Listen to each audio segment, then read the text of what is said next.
Tlatihuanitzitzintin, Ashan Kuale, Shimokakitikan, Tomasehuatlastultzin. Personalidades. Ahora bien, escuche nuestra palabra del Macehual.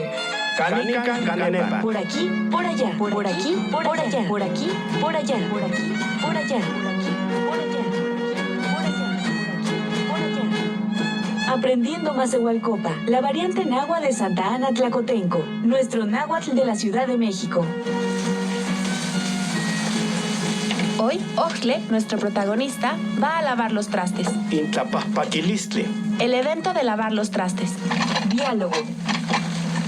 Ojtle Huanicupish, Yutacuasque, Ashan, Ojtle Quimpajpacas, Miaquin Soquicashtin. Pahquen tlapahpacas. Ne, Onitlacualchig, Ashan, Tetitlapajpacas. Tlauniquimpahpacas. Xoctle, Soquicachetl, Tescanapanule, Tepostlatectle, Huancomalle. Campa Tiquimpajpacas. Ipan tlapactetl. ¿Cuál? Xiquimpajpaca. Xinichmaca en Chapo. Quema, Xicana en Chapo. Amon canatzintle. Como su amiga cocinó, Ojtle lavará los trastes. Su amiga le preguntó cuáles trastes lavará. Él respondió: Tlauniquimpahpacas. Xoctle, Soquicachetl, Tescanapanule, Tepostlatectle, Huancomalle. Nitlapajpacas. Yo lavo trastes. Nitlapahpaca. Lavo los trastes. Escucha de nuevo con atención el diálogo e identifica lo que Ojtle va a lavar.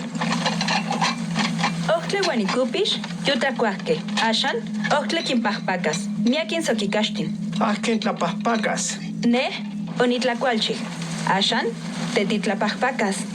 Tlauniquimpahpacas. Xoctle, Soquicachetl, Tescanapanule, Tepostlatectle, Huancomalle. Campa Tiquimpajpacas. Ipan tlapactetl. ¿Cuál? Xiquimpajpaca. Xinichmaca en Chapo. Quema, Xicana en Chapo. Amon canatzintle. Refuerzo. Entonces, ¿qué trastes lavará Ojtle? Xoctle, Soquicachetl, Tescanapanule, Tepostlatectle, Huancomalle.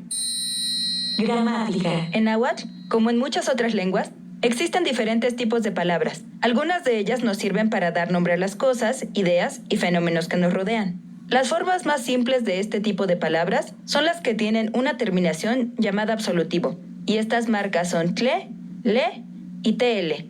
Tl. Palabras como tepetl, zacatl y tuxtle contienen dichas marcas de absolutivo. No tienen una traducción, pero indican que la palabra es un sustantivo y está en singular. Nota curiosa. Se dice que entre los nahuablantes que el sonido de la X proviene del encuentro entre el fuego y el agua. Por eso el sonido de X es sh. Por eso decimos xola, xoctle, mexico. Repaso. En la conversación de Ojtle, escuchamos varias de estas palabras. Escucha. Xoctle, Soquicachetl, Tescanapanule, Tepostlatectle, Comale. De esta manera, cuando escuches cualquiera de estas tres terminaciones, tle, le y tl, tl, reconocerás un sustantivo en singular. Esta fue una producción de Hábito Desarrollo Humano y el Instituto Mexicano de la Radio. Síguenos en Twitter.